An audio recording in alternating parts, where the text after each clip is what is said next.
시편 113편 1절에서 9절의 말씀을 통해서 응답의 그릇을 준비하자라는 제목으로 말씀을 나누고자 합니다.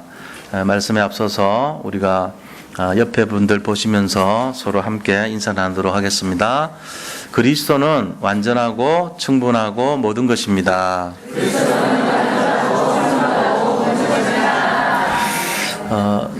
주인과 생각을 바꿉시다. 기도로 삶을 바꿉시다.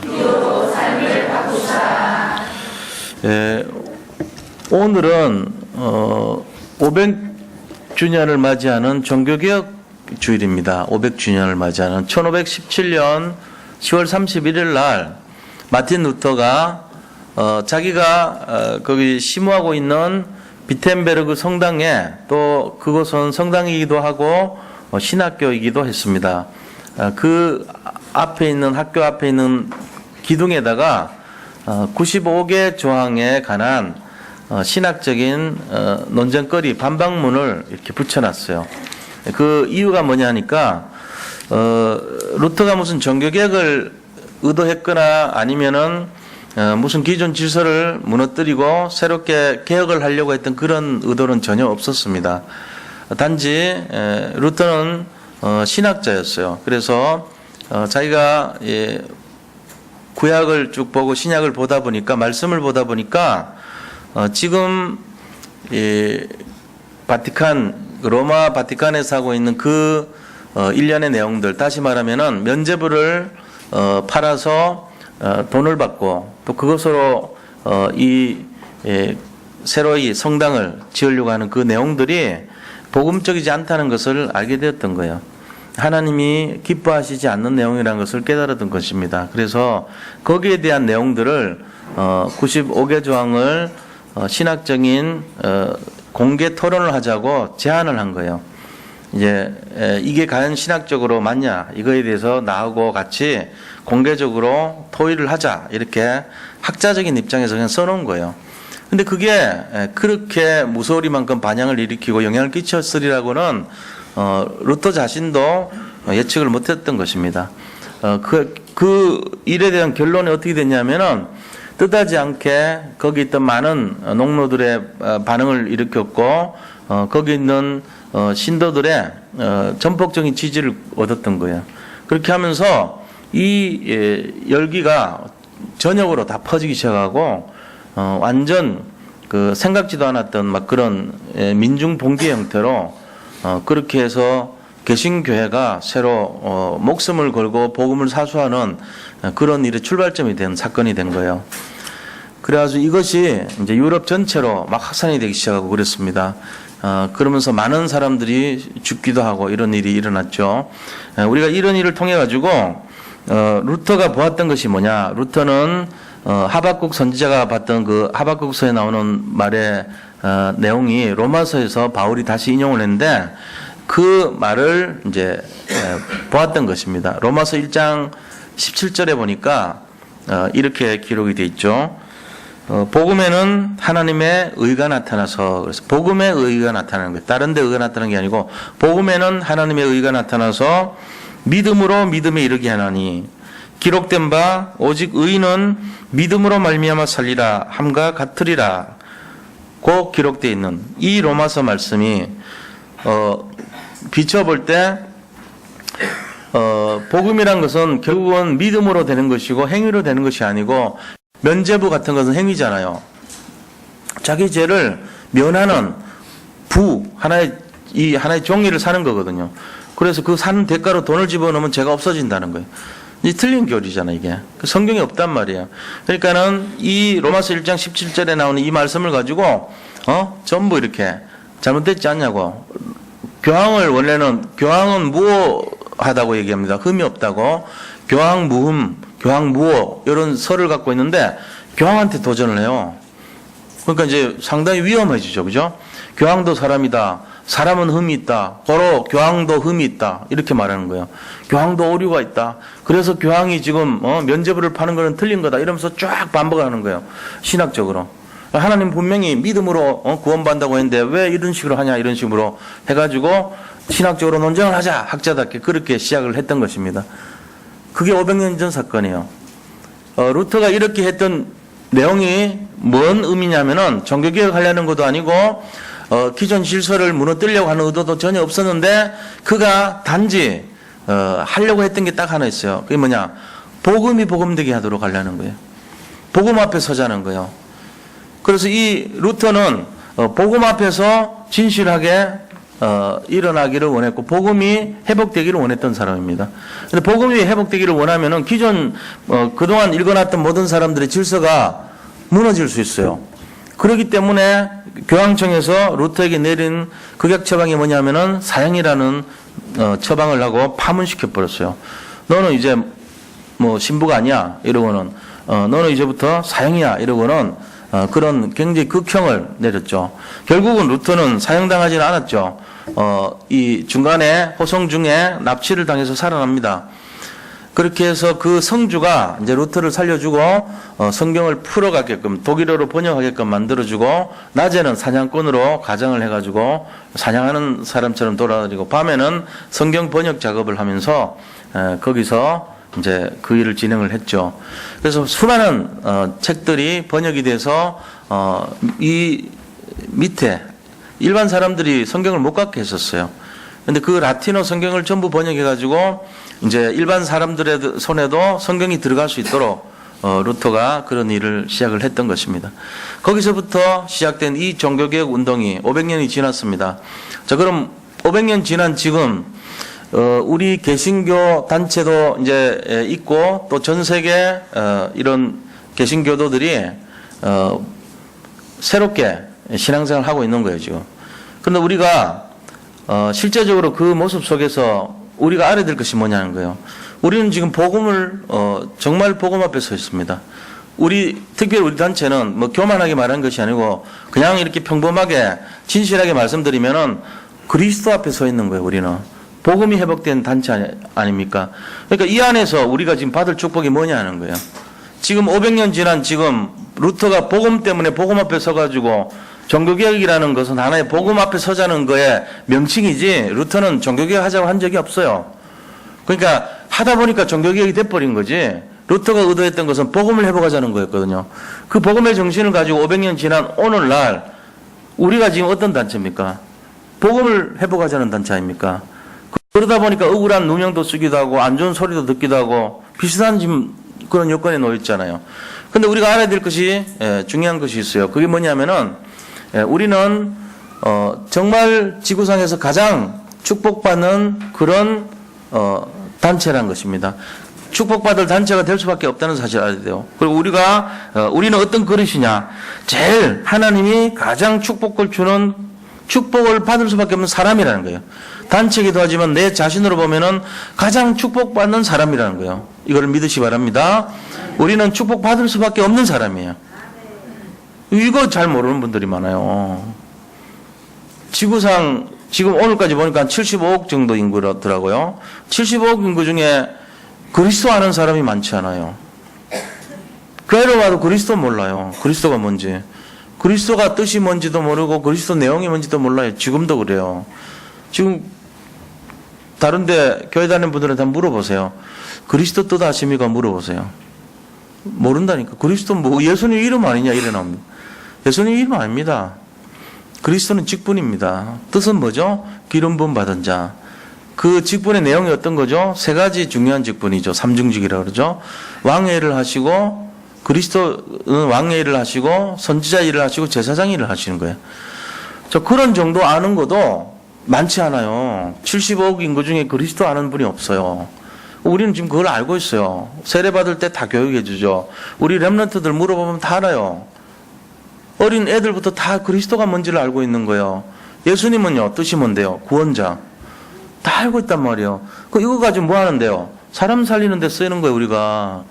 우리가 그런 사람이란 것이 우리는 어떻게 보면은 굉장히 흔한 일이지만 저 모르는 사람들이 널려 있는데 우리가 특별히 구별돼서 이 축복을 받을 수밖에 없는 사람이 됐다는 사실을 믿으셔야 됩니다.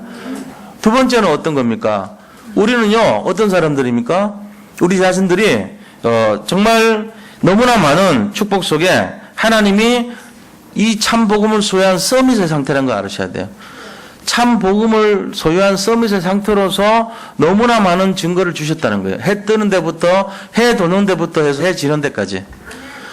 해 뜨는 데부터 해 지는 데까지 전체가 하나님이 찬양을 받으실 만한 증거를 우리에게 주셨다는 거예요. 눈만 뜨면은 해 뜰 때부터 해 질 때까지 내 입에서는 하나님 감사합니다. 하나님을 찬양합니다. 하나님이 모든 것입니다. 하나님이 너무 좋아요. 이 고백할 수밖에 없는 증거를 계속 주신다는 거예요. 증거가 뭐죠? 출애굽 증거, 출 바벨론 증거, 출 로마 증거입니다.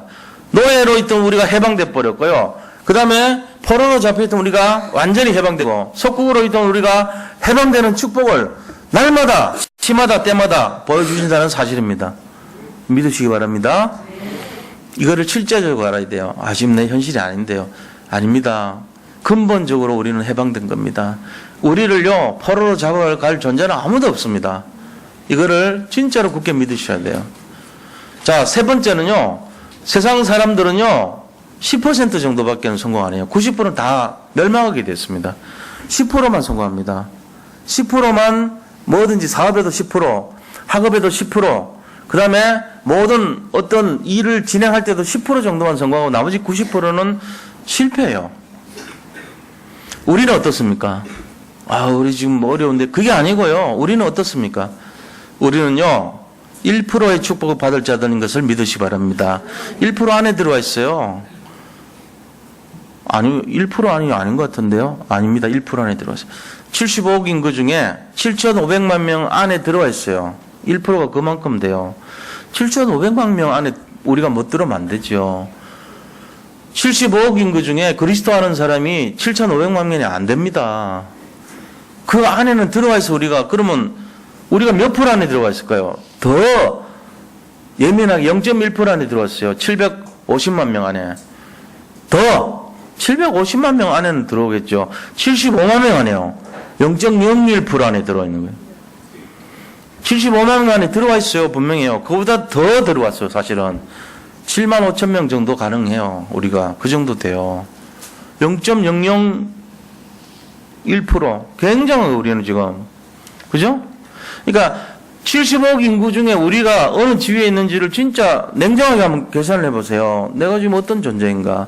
우리가 받을 축복이, 세상 사람들은 10%만 성공하고 90% 멸망하는데, 실패하는데, 나는 10%가 아니라 0.0001% 막 이런 식으로 안에 들어와 있단 말이지. 지금 복음 비밀을 알고 하나님이 함께 하시고 성령이 인도하시고 천사가 돕고 흑암이 결박되고 이 안에 들어와 있는 거예요. 엄청난 축복의 증인인 것을 믿으시기 바랍니다. 제가 과장된 게 아니에요. 이게 절대로 과장된 게 아닙니다. 우리 다락방 말씀운동하는 교회 안에 집중을 하는 데가 많지는 않잖아요. 그럼 구원의 길, 우리는 일본 구원의 길을 늘 들었잖아요.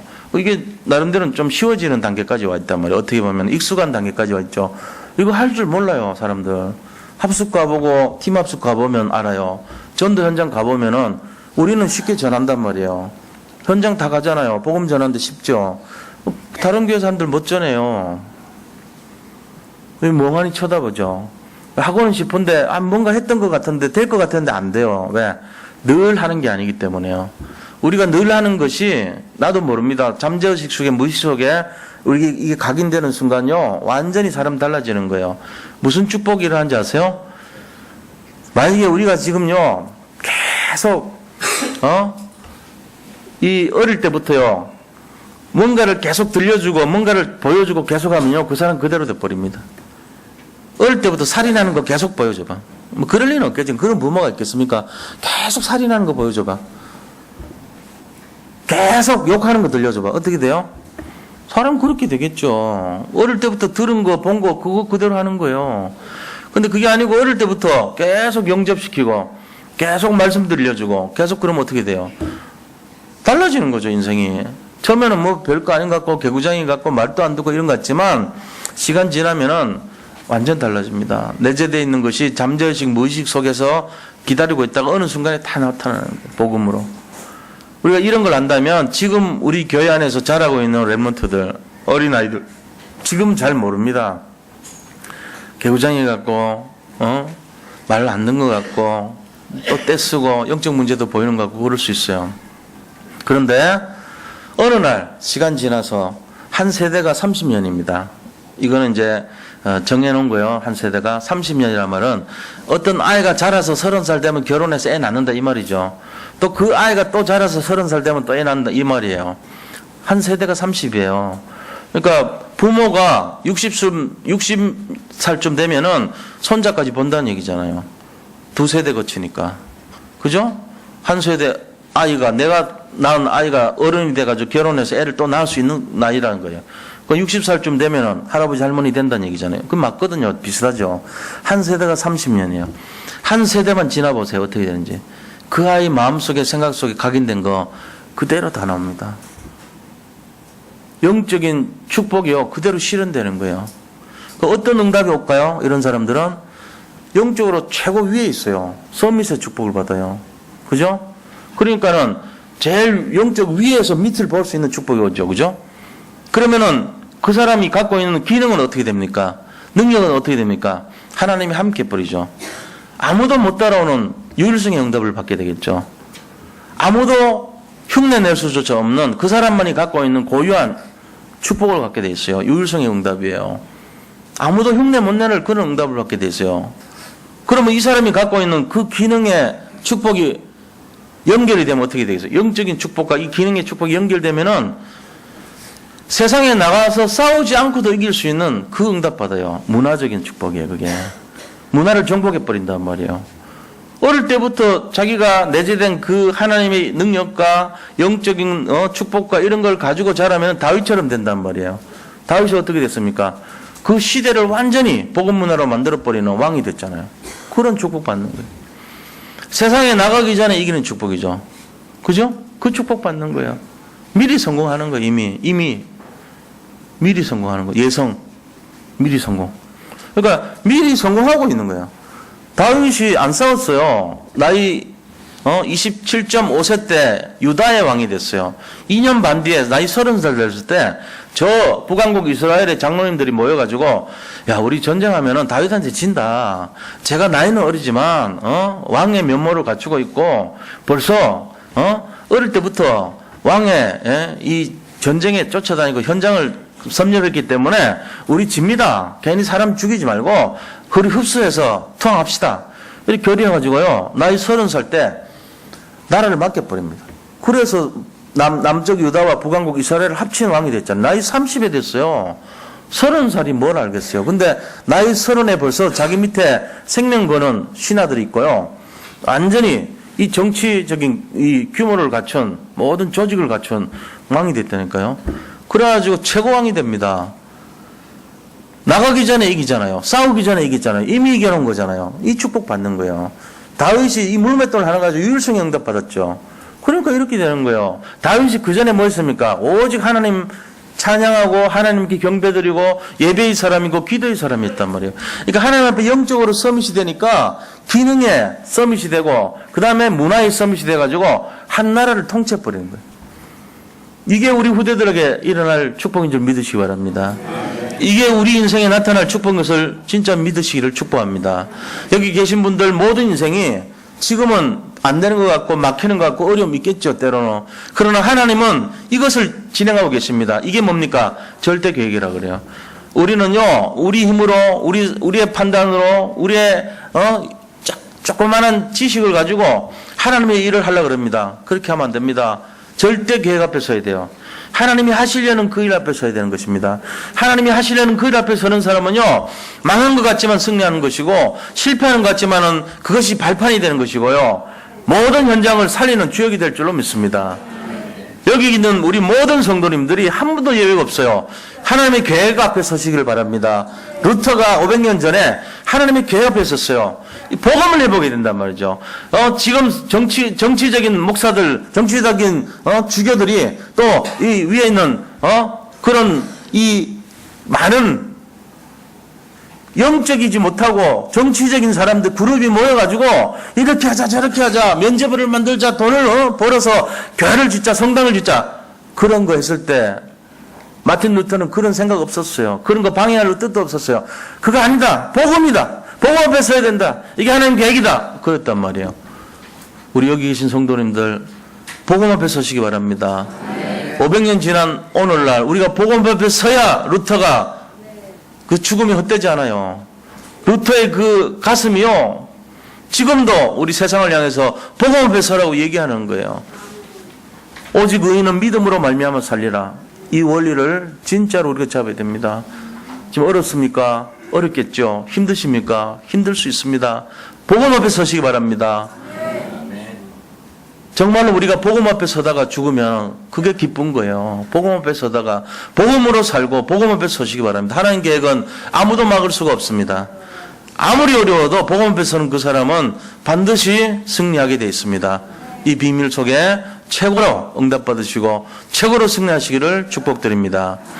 자, 그렇다면은 우리는 결론적으로 당연히 응답받을 존재라는 거 아셨잖아요. 당연히 응답을 받아야 되는데 우리가 어떻게 보면 루터의 그 정신을 이어받은 바로 그 오직 복음에 우리가 합당한 그런 인생이에요. 오직 복음 앞에 서 있는 그런 존재들입니다. 그럼 우리가 당연히 받아야 될 응답 앞에 지금 서 있는 거예요. 그런데 실제는 안 그래요. 현실은 안 그래. 당연히 받아야 될 우리가 현실은 그렇지 않다면 뭔가 지금 바꿔야 되잖아요. 뭘 바꿔야 될까요? 응답을 받을 그릇이 돼야 되는 거예요. 하나님 응답 주시기로 작정하시고 500년 지난 지금 종교개혁 500주년을 기념한 이 자리에서 여기에서 모든 성도들에게 응답을 주신다고 약속하시고 다시 확인시키고 있습니다. 우리가 못 받는 이유가 뭐겠습니까? 그릇 준비가 안 된 거죠. 그래서 오늘 이 시간에는 루터가 말한 그 1517년 10월 31일 날 비텐베르그 이 벽보에 붙인 그 복음 정신, 그걸 가지고 반드시 여기 계신 모든 분들이 응답 받을 것인데 어떻게 하면 우리가 응답을 받겠는가? 여기에 대한 답을 찾는 시간이 되기를 원합니다. 그래서 우리가 이걸 답을 찾고 도전하고 믿음으로 승리하는 한 주간이 되고 일평생이 될 수 있도록 시작하기를 축복합니다. 자, 그렇다면 첫 번째, 이 응답을 받기 위해서 우리가 뭘 바꿔야 되는지 첫 번째, 본론에 들어가서 첫 번째입니다. 자, 먼저 주인을 바꿔야 됩니다. 주인을 바꿔야 돼요. 1절 보세요.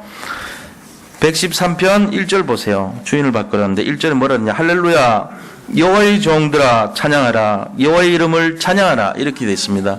여호와의 종들아 찬양하라 그랬어요. 하나님께서 우리 보고 뭐라 했냐면 여호와의 종들아 그랬어요. 그 우리가 뭐라는 얘기예요? 우리의 주인이 누구란 얘기예요? 하나님이란 얘기잖아요. 우리는 여호와의 종이고 우리의 주인은 여호와 하나님이십니다. 이거를 분명히 믿으시기를 축복합니다. 자, 이 말은 풀면 어떻게 되죠? 여호와의 종들아, 여호와의 종들아 얘기했다면은 내 인생의 주인이 누굽니까? 하나님이시란 거예요. 내 삶의 주인이 누구십니까? 하나님이시란 겁니다. 내 경제의 주인은 누구십니까? 하나님이십니다. 내가 살아가는 모든 이 영과 육과 이 혼, 내 영혼육의 모든 것의 주인이 누구시냐? 하나님이시라는 것을 믿으시기 바랍니다. 지금 얘기하는 거예요. 단순히 그냥 우리가 내 주인이 하나님이라 그러면 뭔지 몰라. 내 인생의 주인, 내 삶의 주인, 내 마음의 주인, 내 육신의 주인, 내 영혼의 주인, 내 경제의 주인, 내 모든 것의 주인, 그분은 바로 하나님이십니다. 이걸 인정하시기 바랍니다. 그거 만약에 인정 안 하면 어떻게 되죠? 인정 안 하면은 불신자 상태에 살게 돼요. 불신자 저주받은 상태 6가지 운명과 사주팔자 속에 살아가요. 내가 주인이 돼서 살아가는 순간 한계를 갖고 있는 인생이 돼요. 하나님이 주인 된 인생은 한계가 없어요. 내가 주인 되는 순간 한계와 어려움이 딱 오는 인생이 됩니다. 내가 주인 되는 순간. 그래서 어떤 상황에서도 하나님 그리스도를 내 주인으로 모셔야 돼요. 내 인생의 주인으로 그리스도가 주인의 자리에 오기를 원해야 됩니다. 요한복음 2장 1절에서 11절 보니까 혼인잔치에 예수님이 마리아 어머니와 함께 초청을 받았습니다. 거기에 포도주가 떨어졌어요. 그런데 혼인잔치에 포도주가 떨어지면 그 혼인잔치 주인한테 가서 얘기해야 되는데 마리아가요 예수님에게 가라고 얘기해요. 타인들이 예수님에게 갔습니다. 예수님 우리가 어떻게 합니까 하니까 내 대가 아닙니다 얘기해놓고는 그래도 어머니가 얘기하신 거 들어줘요. 물을 채워서 갖다 주랍니다. 연회장이 그 술 맛을 보니까 너무 맛있는 술 마신 거예요. 우리가 예수님을 손님이잖아요. 예수님이. 손님 자리에 가만히 놔두면 역사가 아니랍니다. 그분을 손님이 아니라 주인의 자리에 초청을 해야 돼요. 내 인생에 그분이 나하고 아무런 관계없는 인생이 되면 안 되는 거예요. 내 인생의 주인으로 모셔야 돼요. 내 인생에 그분이 무슨 상관이 있습니까? 구원받는데 상관 있고 그 다음은 상관없죠? 라면 안 되는 거예요. 예수님은 나를 구원하셨지만 내 인생의 주인이십니다. 내 삶의 주인이시고 내 경제의 주인이시고 내 모든 문제를 해결할 주인이신 것입니다. 그분을 내 인생의 어려움과 모든 것에 초청하시기를 축복합니다. 여기 계신 모든 분들은 그분을 모실 자격과 권세가 있는 것입니다. 활용하세요. 주님, 내 인생의 이 자리에 오셔서 내 모든 삶과 내 인생과 경제와 내 모든 건강과 내 영혼과 내 육신을 최고로 축복해 주세요. 하나님이 인도해 주세요. 하나님이 맡아주세요. 맡기시기 바랍니다. 그거 하셔야 돼요. 그거 안 하면 어떻게 되죠? 그거 안 하면 우리가 그 짐을 져야 돼요. 내 인생의 주인이 내가 되는 날 나는 어려움 속에 빠져서 절망하게 됩니다. 그래서 어떻게 됩니까? 만약에 내가 하나님에게 모든 걸 맡겼다면, 그리스도를 내가 주인으로 보고 정말로 맡겼다면, 현실 속에 어려움 오는 그 순간에도 뭐합니까? 현실에서 보면은 어려움이 오죠. 해결 못할 일이 막 밀어닥칠 때 어떻게 해결할 수가 없잖아요, 우리가.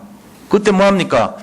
여호와를 주인으로, 오직 내 문제 해결할 그리스도를 주인으로 다시 한번 확인하고 오직으로 만들고 그분에게 절대 신앙으로, 절대 믿음으로 들어가야 될 줄로 믿습니다. 우리 인생으로 우리가 해결할 못할 일들이 많아요. 그걸 우리가 해결하려고 하면은 절망 속에 빠질 수밖에 없죠. 그러나 하나님이 하시면은 아무것도 능치 못할 것이 없다 그랬습니다. 우리가 이거 비밀 진짜 잡으셔야 돼요. 그래서 주인을 하나님으로, 주인을 여호와로, 주인을 그리스도로 정말로 붙잡는 그런 시작점이 되기를 축복합니다.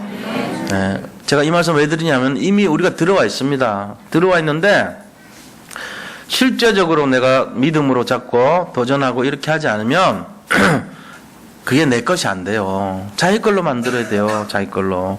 내 인생의 주인은 주님이십니다. 내 이 모든 문제를 해결할 주인은 그리스도십니다. 내 경제의 주인, 내 삶의 주인, 내 모든 것의 주인은 그리스도라는 것을 진짜로 고백해야 돼요. 우리가 100%. 그때 역사 일어나죠. 자, 두 번째 뭘 바꿔야 됩니까? 네, 불신앙의 생각을 바꿔야 돼요. 자, 불신앙의 생각을 뭘로 바꿔야 되는가? 잘 보세요. 감사로 바꿔야 되고 찬송으로 바꿔야 됩니다. 우리가 단지 불신앙을 꺾어야 되고 불신앙 바꿔야 된다는 걸로 끝나면 안 돼요. 불신앙의 생각을 감사로, 찬양으로 바꿔야 돼요. 오늘 본문에서 1절에서 9절까지 나와 있잖아요. 여기에서 우리가 이 불신앙을 어떻게 바꿔야 되는지 세 가지가 내용이 나와요. 자, 1절에서 3절까지는 주의 이름을 찬양하라, 이렇게 찬양으로 바꾸는 내용이 나와요. 줘보세요. 1절부터 3절까지. 할렐루야, 여호와의 종들아 찬양하라. 여호와의 이름을 찬양하라. 이름을 찬양하라고 되어 있잖아요. 2절 보세요. 이제부터 영원까지 여호와의 이름을 찬송할지로다. 이름을 찬송하라고 되어 있어요. 3절은요. 해 돋는 데부터 해 지는 데까지 여호와의 이름이 찬양을 받으시리로다. 전부 다 세 가지가 다 이름을 찬송하래요. 여호와의 이름이 찬송을 받으래요. 이거를 우리가 알아야 됩니다. 그 다음에 4절부터 6절까지 보면요. 낮아지신 하나님을 찬양하라고 되어 있어요. 낮아지신 하나님. 4절은요. 여호와는 모든 나라보다 높으시며 그의 영광은 하늘보다 높으시도다. 하나님은 높으신 분이래요. 5절에도 여호와 하나님, 여호와 우리 하나님과 같은 이가 누구리요? 높은 곳에 앉으셨으나. 높은 곳에 앉으셨다는 거예요. 그런데 6절 보세요. 스스로 낮추사 천지를 살피시고. 예수님이요, 지금 어떤 분이십니까? 예수님이 하늘 보좌에 있고, 정말 이 하나님의 엄청난 축복과 우리에게 경배를 받아야 될 대상 아닙니까? 높은 곳에 자정하신 분 아닙니까? 그런데 인간이 육신의 몸을 입고 이 땅에 오셔서 십자가에 매달리셨어요. 스스로 낮추신 거예요. 우리는 뭘 찬양해야 되냐? 자기를 스스로 낮추신 그 하나님을 찬양해야 됩니다. 첫째는 여호와의 이름을 찬송하고, 두 번째는 스스로 낮아진 그 하나님을 찬송해야 됩니다. 세 번째는 뭘 찬송해야 되냐?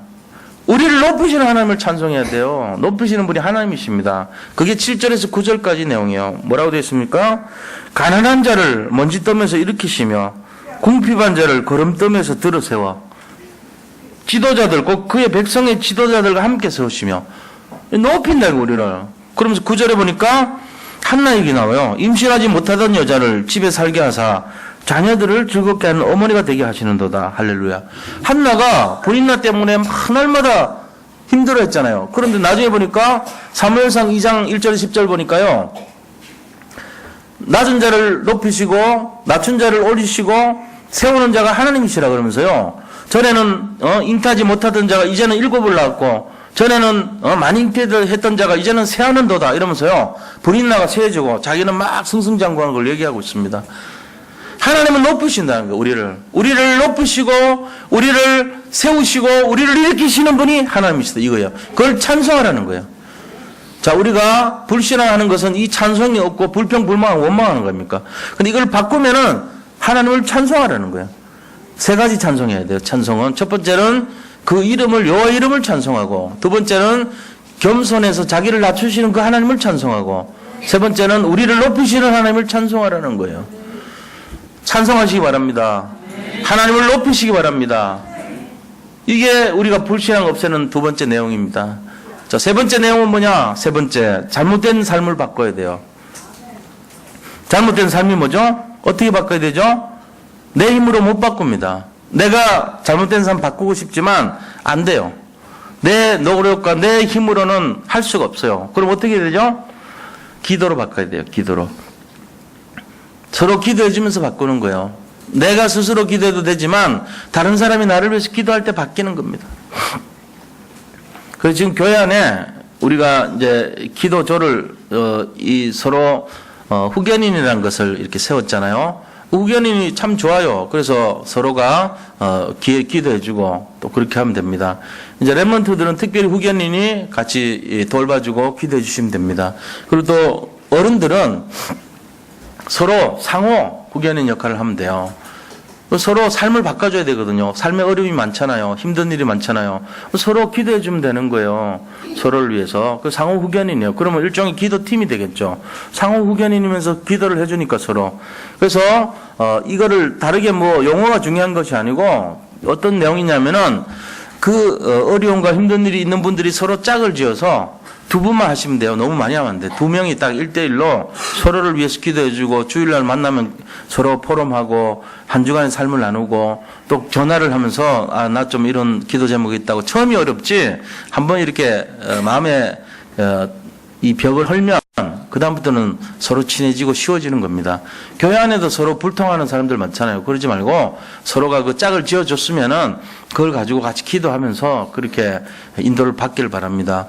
삶이 치유될 수 있습니다. 서로 어려움을 나눌 수 있습니다. 힘든 일은 서로 나눠야 돼요. 좋은 일도 나눠야 되지만 어렵고 힘든 일도 나누는 거예요. 그렇게 해서 서로가 힘이 되고 서로가 도움이 되는 그런 역할이 일어나야 되는 거예요. 그래서 서로 영적인 후견인, 기도 후견인의 역할을 감당할 때 우리의 삶이 치유되고 바뀔 수 있는 겁니다. 또한 뭐를 갖고 있어야 되냐? 절대 주권의 신앙을 갖고 있어야 돼요. 내가 지금 있는 이 현실, 나의 지금 이런 모습이 하나님의 최선이다 하는 것을 믿으셔야 됩니다. 하나님께서는 우리를 어렵게 만들려고 하지 않습니다. 최고를 만들어 주시기 위해서 준비하고 계신 분이십니다. 그래서 우리가 지금 모든 것이 하나님 주권에 있다는 걸 믿으셔야 돼요. 언제부터 어디까지요? 해 뜨는 데부터 해 지는 데까지. 오늘 말씀처럼 하나님이 눈 뜨고 이 24시간 계속 하나님 손에 모든 문제가 있고 모든 사건이 하나님 손에 있다는 걸 믿으시기 바랍니다. 하나님이 일을 행하시고 일을 지어 성취하시는 분이십니다. 일의 주관자가 하나님이 되시기를 바랍니다. 그거를 맡겨야 돼요. 그 신앙을 가지고 있어야 돼요. 안 그러면은 날마다 원망과 불평과 염려 때문에 힘든 인생을 살게 될 수밖에 없어요. 그러나 하나님이 내 인생의 모든 것을 주관하신다는 것을 진짜 믿는다면 우리가 그분께 이 모든 것을 맡기고 그분이 인도하시는 대로 따라가면 되는 거 아닙니까?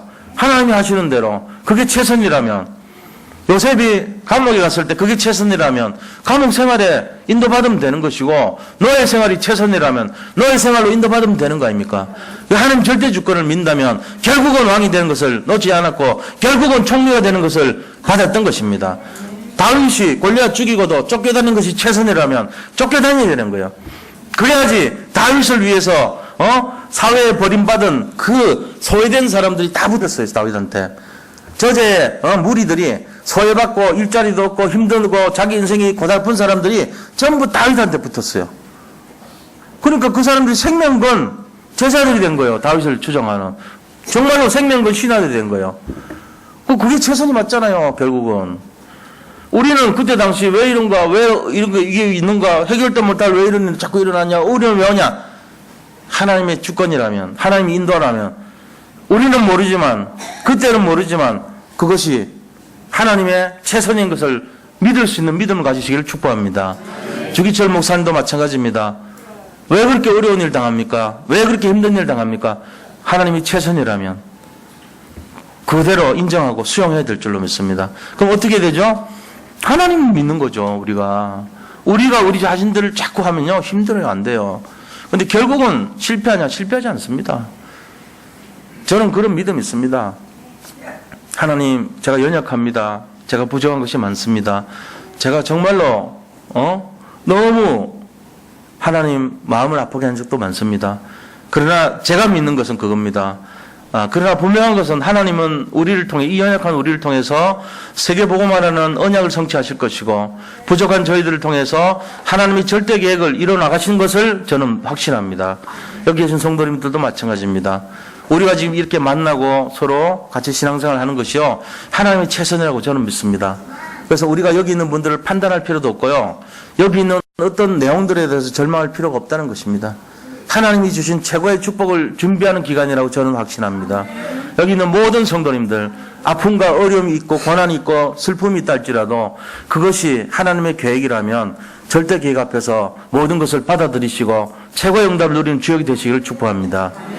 500년째 맞이하는 종교개혁 주간이에요. 오늘이 종교개혁 주일이에요. 우리는 어떤 마음을 가져야 되겠습니까? 당연히 응답받을 축복의 그릇을 준비해야 될 줄로 믿습니다. 이거 갖고 있어야 돼요. 절대주권 신앙. 오늘 이것이 하나님의 최선이라면 어떤 위기 앞에서도 오직 하나님 바라보시고, 어떤 절망 속에서도 오직 하나님 바라보시기를 축복합니다. 모든 위기와 저주와 재앙에서 반드시 하나님 길을 열어주시고, 아버지 또한 하나님께서는 피할 길을 열어주시고, 아버지 우리가 능히 감당할 그 길을 준비하신 줄로 믿으시 바랍니다. 우리 어떻게 그걸 할지는 몰라요. 하나님이 하셔야 되니까. 하나님은 하실 것입니다. 그 마음으로 지금까지 우리가 살아왔던 것처럼 앞으로도 진행할 줄로 믿습니다. 여기 절망이 없습니다. 우리에게는 실패가 없습니다. 우리에게는 포기란 것이 없습니다. 우리는 낙심이 없습니다. 왜요? 우리의 주인 되신 하나님은 완전하시고 충분하시고 모든 것을 가지신 분이시기 때문에 그렇습니다. 모든 걸 갖고 이게 부족함이 없는 분이시기 때문에 그렇습니다. 이거 믿으세요. 이걸 오늘 믿는 시간이 되기를 두 손 들어 축복드립니다. 네, 자, 결론을 말씀드리고 말씀을 마치도록 하겠습니다. 응답의 그릇 준비를 위해서 먼저 주인을 바꿔야 돼요. 이미 주인을 바꿨지만 확신을 갖고 바꿔야 돼요. 분명하게 0.01%의 빈틈도 없이 완전하게 다 완전히 바꿔야 됩니다. 두 번째는 응답의 그릇 준비를 위해서 모든 불신앙의 생각을 찬송과 감사하는 마음으로 바꾸시기를 축복합니다. 세 번째는 응답의 그릇 준비를 위해서 내 잘못된 삶을 바꿀 수 있도록 기도와 절대주권의 신앙을 인정하시기를 축복드립니다. 이거 하셔야 돼요. 그래서 이번 주 미션이 어떤 것이냐면요, 내가 주인을 바꾼 것에 대한 분명한 확신을 가지고 살아가시기 바랍니다. 두 번째는 내 불신앙의 생각을 감사와 찬송으로, 찬양으로 변화시키는 응답을 누리시기 바랍니다. 지금 우리 찬양 경연대회 하잖아요. 이게 그냥 단순한 대회 내용이 아니에요. 우리가 불신앙 없애고 원리스 되면서 기쁨으로 하나 되고 감사하고 찬송하는, 정말 우리의 불신앙 없애는 그 시간이 될 줄로 믿습니다. 그래서 전 팀들이 하나가 되고 원리스 되고 응원하고 그런 시간 됐으면 좋겠습니다. 세 번째는요, 잘못된 나의 삶을 찾아서 갱신해야 돼요. 이걸 위해서 서로 상호 후견인끼리 기도를 해주고 팀을 이뤄서 기도하고 그 가족을 위해서 서로 기도해주고 또한 중보기도 해주는 그런 역사가 일어나고, 그러면서 중요한 것이 내가 지금 놓여 있는 모든 상황이 하나님의 최선이다 하는 것을 부정하지 마시기를 축복드립니다. 하나님은 노예로 포로로 또 속국으로 이유가 있어서 그렇게 만드신 적이 있어요. 결국은 뭐였습니까? 왕으로 또 국무총리로 정말로 시대적인 영적 지도자로 그들을 이끌어왔던 것을 우리가 보고 알고 있습니다. 그게 우리 얘기가 왜 안 되냐? 그 우리 얘기예요. 바로 사실은 우리의 삶이고 우리의 인생이에요. 우리 인생을 누가 갖고 있습니까? 하나님이 인도하십니다. 하나님은 우리의 인생을 하나님의 최선으로 지금도 진행하고 계신다는 것을 의심하지 말고 그대로 받아들이고 그대로 수용하고 믿으시기를 두 손 들어 축원드립니다. 정말 마틴 루터가 500년 되는 종교개혁한 지 500년 되는 그 오늘 이 자리예요. 지금 전국에서는 똑같은 메시지를 하고 있습니다. 종교개혁 메시지가 선포되고 있어요. 지금 전국에 다 그래요. 우리가 이 한국 대한민국이 그래도 복음국가로 이렇게 빨리 성장했잖아요. 이 시점에 이 시간표에 당연히 받을 응답에 증인이 되기 위해서 무엇을 해야 되겠는가? 이번 한 주간만은 좀 특별하게 이거를 묵상하고 이거를 도전하고 이거를 실제적으로 한번 내 것으로 만드는 시작점, 출발점이 되기를 두 손 들어 축원드립니다. 같이 한번 우리 함께 기도하기를 원합니다. 함께 기도하겠습니다. 하나님께 감사드립니다. 정말 루터가 생명을 걸고 종교개혁 시작한 지 500년째입니다. 아버지 응답의 그릇을 준비하는 시작이 되게 하시고 하나님께서 정말 원하시는 아버지 주인 바꾸고 생각을 바꾸고 삶을 변화시키는 시작이 되게 하여 주옵소서. 우리가 지금 놓여있는 모든 상황이 하나님이 앞으로 장차받을 축복을 준비하는 시간표 것을 알고 그 믿음으로 승리할 수 있기를 원합니다. 주여 아버지 인도하여 주시옵소서. 낙심과 염려하지 말게 하시고 하나님의 계획을 바라보고 하나님이 행하시는 구원을 바라보고 하나님의 능력을 바라볼 수 있는 저희들 되게 인도하여 주시옵소서. 어떤 문제와 사건이 있다 할지라도 오직의 아버지 믿음으로 날마다 승리하며 이 아버지 영적 승리의 비밀을 가지고 최고의 승리자의 축복을 누릴 수 있도록 역사하시고 인도하여 주옵소서. 방해하는 흑암저주 사단의 세력이 건들지도 못하고 만지지도 못할 정도로 완전한 축복과 은혜 응답 속에 세밀하게 인도하시고 최고의 응답으로 역사하여 주시옵소서. 모든 것을 감사드리며 살아계신 예수 그리스도 이름으로 감사하며 기도드립니다. 아멘.